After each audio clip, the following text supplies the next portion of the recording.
Olá, seja bem-vindo ao nosso Agro. Aqui levamos para sua casa as novidades do agronegócio brasileiro. No programa de hoje, você confere o trabalho da assistência técnica e gerencial na melhoria da renda dos produtores. E um debate importante sobre o uso de tecnologia no campo. Em Brasília, seminário traçou estratégias para ampliar a conectividade nas áreas rurais. Hoje, apenas 28% das propriedades possuem acesso à internet. O sistema CNA-Senar vem capacitando os produtores por meio de assistência técnica gerencial e cursos profissionalizantes que possam se adaptar às novas tecnologias e iniciativas.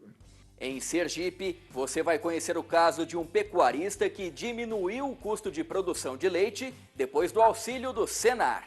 O correto está hoje, que é pouca vaca e em alta produção de lactação, o dobro de leite que eu via meu avô tirar em muitas vacas. No quadro Chefes no Campo, as hortaliças produzidas no interior de São Paulo viram pratos deliciosos na cozinha de Vitor Ortega.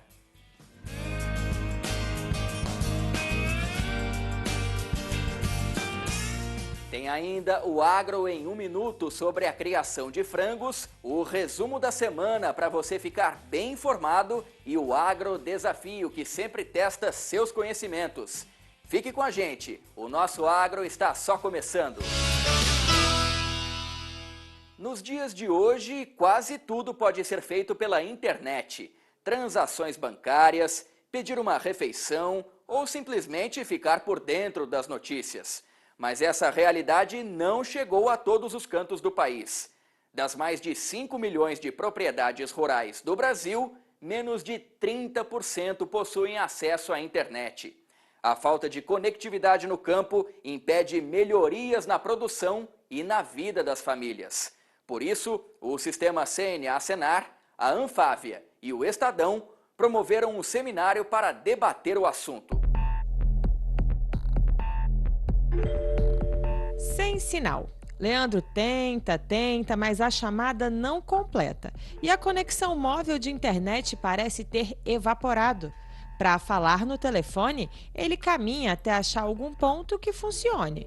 E olha que a propriedade de horticultura fica em Alexânia, a apenas 90 quilômetros da capital federal. Há 1 ano, ele viu que estava perdendo muitos pedidos de clientes por não usar o telefone. Procurou um serviço de internet que atendesse a região e conseguiu apenas um pacote de Wi-Fi via rádio, com menos dados disponíveis e valor superior ao plano que ele paga na cidade. Mesmo pagando, contratando, não é de boa qualidade. A disponibilidade aqui para a internet para a gente é fraquíssima. Para a gente receber pedido, fazer nota, a gente precisa de internet, da tecnologia para a gente andar. Porque por mais que somos pequeno ou que seja grande, sem a tecnologia a gente vai ficar parado. As áreas sem conectividade no Brasil, como esta, representam 196 milhões de hectares, o equivalente a 7 países da Europa. Mas afinal, qual seria a solução para resolver a falta de conectividade no Brasil? Especialistas se reuniram na Confederação da Agricultura e Pecuária do Brasil para buscar respostas. O fórum sobre o assunto foi feito em parceria com a Associação Nacional dos Fabricantes de Veículos Automotores, Anfávia, e o Estadão. O presidente da CNA, João Martins, disse que não adianta ter boas máquinas sem uma boa conexão de dados. Se a agricultura está dando certo, então vamos criar as melhores condições para a agricultura. Temos hoje equipamentos de última geração que não tem diferença de qualquer lugar no mundo. Mas esses equipamentos, para funcionarem bem, precisa nós termos conectividade. Segundo o censo agropecuário do IBGE, 72% dos mais de 5 milhões de estabelecimentos rurais do país não têm qualquer acesso à internet, sendo que metade desse total está no Nordeste. Pequenos produtores são os que mais sofrem. Para reverter esse quadro, a CNA tem unido esforços com o setor privado e governo. As pesquisas já realizadas apontam que a alternativa mais rápida seria a ampliação do uso de satélites. A gente está trabalhando agora na busca por melhores preços, né? Especialmente, eu repito, com relação a satélite. Por que satélite? Porque cerca de 91% desses que não estão conectados têm área de até 100 hectares. Então, de fato, é para o pequeno produtor, pequeno e médio produtor, que ele não tem conexão alguma. A Associação Nacional dos Fabricantes de Veículos Automotores chamou a atenção para o papel da conectividade no crescimento da economia do agro. Segundo estudo do BNDES, com a melhoria dos serviços, poderiam ser gerados 25 bilhões de dólares em novos negócios até 2025.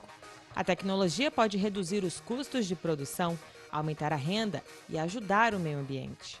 Com a conectividade você consegue aplicar o defensivo agrícola na medida certa, na quantidade certa, então tem um benefício para o meio ambiente e nós precisamos valorizar o nosso setor agrícola porque ele é muito bom, muito produtivo e tem a preocupação com o meio ambiente. Segundo o governo, para melhorar a conectividade no campo seria necessário um investimento de 8 bilhões de reais. Entre as ações em andamento para resolver o problema estão os leilões de frequência. Recursos advindos do leilão da internet do 5G. Então, eu acredito que aí nós vamos ter um grande volume de recursos que existe prioridade para o campo brasileiro, sim. A ideia é de você fazer no desenho do leilão, no desenho desse mecanismo, né, de mercado, a possibilidade de uma empresa ganhar o 5G, por exemplo, em São Paulo e também levar uma obrigação de, por exemplo, fazer o atendimento 4G, por exemplo, lá no norte do país. Outro caminho para a conectividade é a aprovação de um projeto de lei no Senado que visa utilizar o Fundo de Universalização dos Serviços de Telecomunicações, o FUST, para incluir cada vez mais pessoas do meio rural. Se nós pegarmos alguns bilhões do FUST que nós temos hoje, nós podemos mobilizar para a tecnologia digital alguma coisa em torno de 40, 50 bilhões de reais. Porque a tecnologia produz renda, consegue fazer o pagamento desse investimento. No evento, empresas do setor que tiveram sucesso na implementação de medidas para melhorar a conectividade contaram casos de sucesso. A Jales Machado, agroindústria de açúcar e etanol, foi uma delas. O grupo instalou uma central de operações com 3 torres na propriedade de 65 mil hectares. Estamos trabalhando agora numa área de controle agroindustrial para conectar essas máquinas do campo e, consequentemente, analisar as informações que elas vão gerar ali na operação para fazer um monitoramento operacional e assim, otimizar tudo aquilo que for possível no campo. Você hoje, com acesso mais a informações, acesso a conexão, essa coleta de dados dos nossos equipamentos e também trabalhando com uma melhor otimização de tempo e de energia, você vai ter uma redução de custo com certeza. E atenção para esta novidade! O sistema CNA-Senar está promovendo um desafio tecnológico para encontrar soluções que melhorem ainda mais a rastreabilidade de bovinos no país. O programa AgroUp está convidando startups, empresas de base tecnológica e grupos de pesquisas para participar do desafio. O objetivo é ampliar as soluções disponíveis para que o produtor possa melhorar o trabalho na fazenda. Todas as informações estão no portal cnabrasil.org.br/agroup. Não perca tempo, as inscrições vão até o dia 1º de abril. Você já deve ter ouvido falar que o frango recebe hormônios para crescer mais rápido. Mas saiba que isso é fake news. Entenda por quê no Agro em 1 minuto.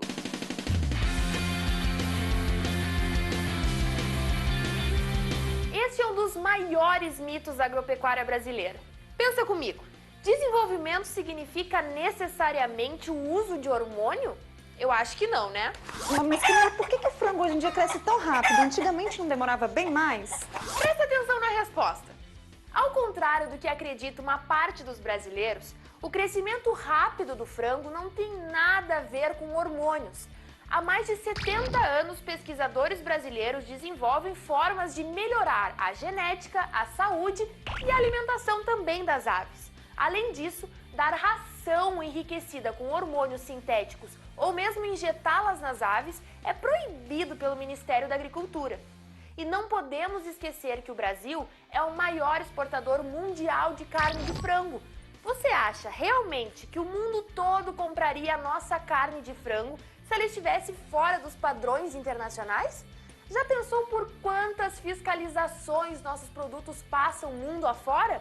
Podemos consumir o nosso frango sem nenhuma preocupação quanto à saúde, mesmo porque o sabor e a textura da carne, somados à qualidade nutricional, com alto nível de proteína, fácil digestão e baixo teor de gordura, fazem da carne de frango a segunda mais consumida no planeta. Cuidado com os mitos, ok? Use sempre a informação científica. Ela está disponível para todos nós. Usá-la como base do conhecimento é mais que essencial.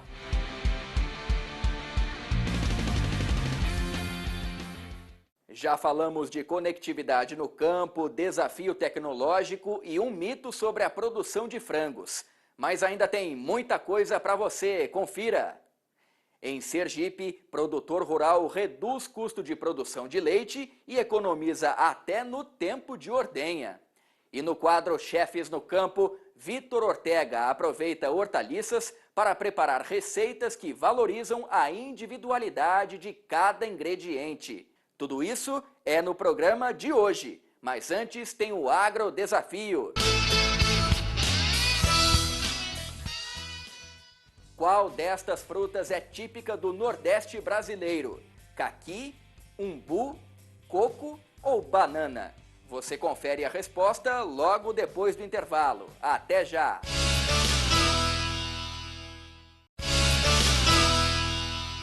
Estamos de volta com o nosso Agro e vamos direto com a resposta do Agro Desafio.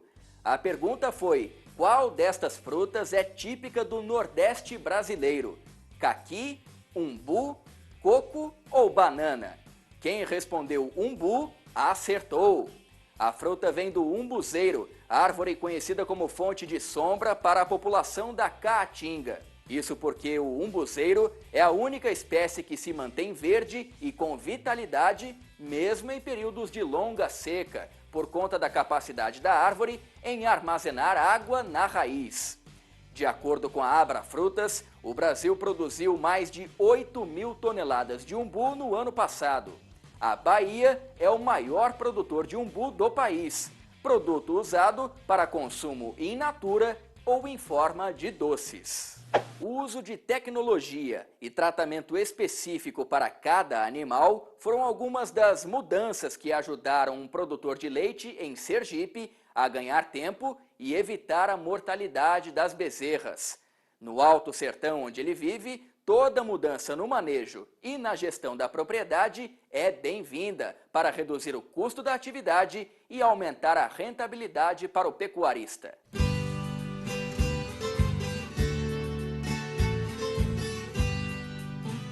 O sol acabou de nascer e Samuel já está trabalhando na ordenha em Nossa Senhora da Glória, município conhecido como a capital do sertão e do leite.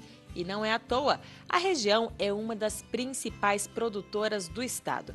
Atualmente, Sergipe tira quase 1 milhão de litros de leite por dia. O produtor rural aprendeu o ofício com o avô e há 4 anos seguiu sozinho administrando a própria fazenda. São 14 vacas, 10 em lactação em 10 hectares. O número é pequeno, mas proposital. Ao assumir o negócio e se profissionalizar, ele viu que algumas técnicas utilizadas no passado estavam equivocadas. Não era difícil, que tudo que a gente via ele fazendo, eu achava que era o correto. Mas não era o correto. O correto está hoje, que é pouca vaca e em alta produção de lactação. O dobro de leite que eu via meu avô tirar em muitas vacas. Ele estava certo em se capacitar. O leite era tirado uma vez ao dia no total de 80 litros. Depois, o rebanho passou a ser ordenhado 2 vezes, com a média de 150 litros diários. Para isso, ele recorreu ao apoio da tecnologia. Aqui está um dos principais avanços da fazenda. Samuel investiu quase R$10 mil nessa área para implementar a ordenha mecânica e conseguiu economizar tempo. Agora, ele faz em 40 minutos o serviço que antes levava até 2 horas. Diminuiu meu trabalho, meu esforço físico, que eu trabalho só, diminuir meu esforço físico e ganhei em qualidade, em limpeza. Outra mudança importante foi na alimentação das vacas. No sertão, onde a estiagem dura de 9 meses a 1 ano, o pecuarista precisa ter uma reserva de alimentos para evitar que a produção seja reduzida. A gente não tinha pasto, mas o gado era cada vez mais magro. Hoje eu dou silagem, ração concentrado e palma. Esse trabalho foi orientado pela assistência técnica e gerencial do Senar. E não foi apenas na matéria-prima que a alimentação do rebanho mudou. Na quantidade também. Cada vaca recebeu atenção individualizada, o que poupou custos à fazenda, uma média de 22 centavos a menos por litro de leite. O concentrado ele corresponde a 60% do custo de alimentação.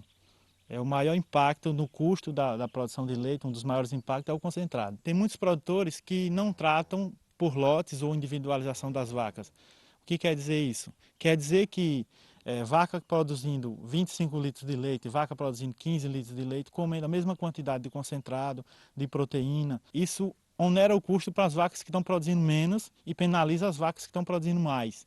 O técnico explica que o tratamento individualizado dos animais também ajuda a manter a saúde do rebanho. Com a recria individual, é possível prevenir a transmissão de doenças e, consequentemente, a mortalidade das bezerras. Evita o contato entre as bezerras e aí elimina boa parte das doenças que é transmitida de uma para a outra e melhora o olhar, ou seja, ele consegue ver individualizado. Se ela aparentemente aparece com algum sintoma de doença, ele já consegue enxergar de prontidão. Com as orientações do Senar, Samuel já pensa em aumentar a quantidade de matrizes e descobriu pela primeira vez o custo de produção do litro de leite, 80 centavos. Após modernizar o manejo e ter controle das finanças, ele tem mais segurança no negócio, independente das oscilações do mercado. Assim como ele, cerca de 200 produtores locais são atendidos pela assistência técnica e gerencial. Ele não sabe se ele está no prejuízo ou se ele está lucrando. Então a gente tem um papel orientativo, né? O técnico ele vai lá, ele orienta, o produtor passa as recomendações, faz com que o produtor anote no caderno do produtor e no final da nossa assistência técnica a gente vai colher esse dever de casa. Além da assistência técnica e gerencial do Senar, outras ações importantes foram promovidas pelo sistema CNA nessa semana. E quem traz todas as informações é o Francisco Jordão. Tudo bem, Francisco? Olá, André. Olá, você de casa. A CNA esteve no Supremo Tribunal Federal em busca de uma solução para a questão do tabelamento obrigatório do frete. Todos os envolvidos participaram de uma audiência de conciliação com o ministro Luiz Fux. As propostas apresentadas irão fazer parte de uma nova rodada de conversas marcada para abril. E o sistema CNA-Senar esteve com a ministra da Agricultura, Tereza Cristina, para debater uma série de temas importantes para os produtores. 5 bilhões e 700 milhões de reais para o Fundo de Defesa da Economia Cafeeira, o FUNCAFé. Essa foi a decisão do Conselho, que define os recursos para o setor. Outro tema foi o impacto para os produtores do Rio Grande do Sul com a longa estiagem que acontece no estado. Já os representantes do setor de flores e plantas ornamentais definiram as estratégias para a floricultura nacional. Veja o que mais a CNA fez para você, produtor. Em uma reunião com a Secretaria de Política Agrícola do Ministério da Agricultura, a Confederação apresentou uma série de propostas para as demandas da pecuária de corte. Já na Câmara Setorial de Caprinos e Ovinos, a CNA debateu uma série de temas de interesse dos produtores. Ainda no Ministério, a CNA assumiu nessa semana a presidência da Câmara Setorial do Cacau. Na sede da Confederação, a Comissão de Aves e Suínos fez sua primeira reunião do ano para definir as ações de 2020. Já a Comissão de Bovinocultura de Corte discutiu os avanços para a erradicação da febre aftosa e o cenário econômico da carne. E o presidente da CNA, João Martins, recebeu o presidente da Embrapa para tratar de ações que vão desenvolver o Nordeste. Na Conab, a CNA pediu mais oferta nos estoques públicos de milho para pequenos pecuaristas. Já o grupo de trabalho da CNA debateu com as federações ações e medidas de fitossanidade. O Senar, os Ministérios da Agricultura e do Meio Ambiente e o Banco Mundial acertaram uma parceria para o projeto Vertentes, que vai atender produtores para que desenvolvam atividades produtivas com sustentabilidade. Essas e outras notícias você acompanha no site cnabrasil.com.br. e nas nossas redes sociais. A Fazenda Santa Adelaide Orgânicos é um ponto turístico de Bragança Paulista, no interior de São Paulo. Para o chefe de cozinha Vitor Ortega, a propriedade é a fonte ideal de produtos para receitas que preservam a individualidade de cada ingrediente. O preparo especial de batata doce é a receita que você confere agora no quadro Chefes no Campo.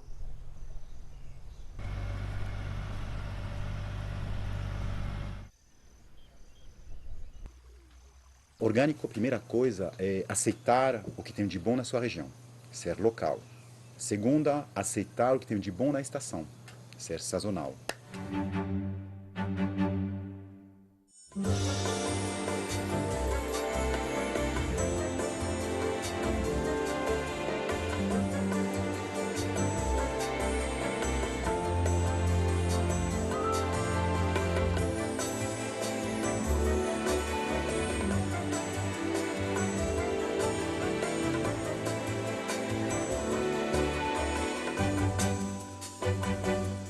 Eu falo sempre que hoje não dá para comer sem saber o que você está comendo e da onde está vindo, né? Então é muito importante você ter esse olhar, começa na sua mesa, começa na sua geladeira, o que é isso, quais são os ingredientes que compõem ou da onde que veio, saber quem produziu. Eu acho que isso é muito importante, além de garantir que você vai ter um produto de qualidade.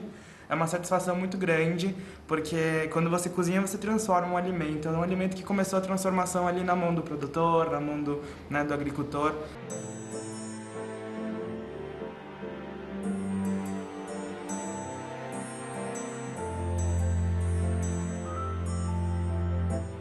Essa história começou quando eu passava o final de semana aqui nessa propriedade com minhas filhas.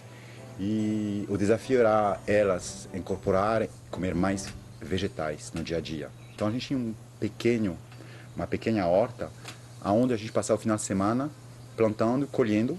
E aos poucos essa horta virou um pouquinho maior, bem grande.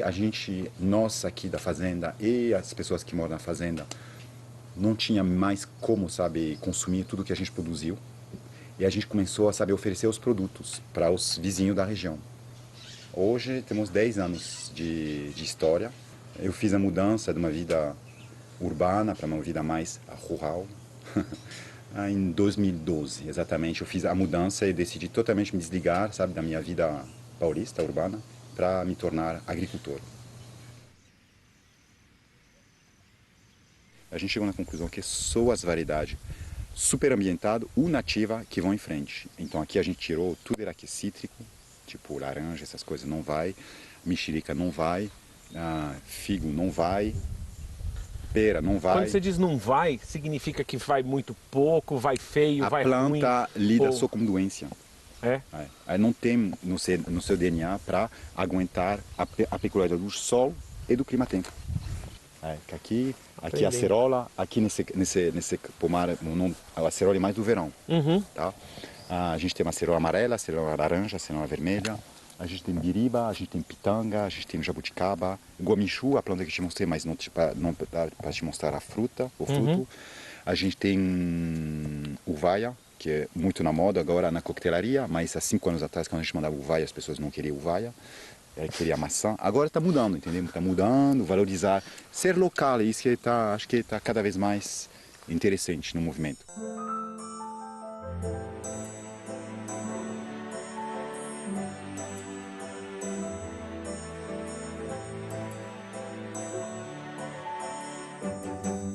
Tem uma cozinha muito técnica, você acaba perdendo um pouco a origem do ingrediente, ou até mesmo o próprio sabor. Existe a transformação do ingrediente para você atingir o resultado.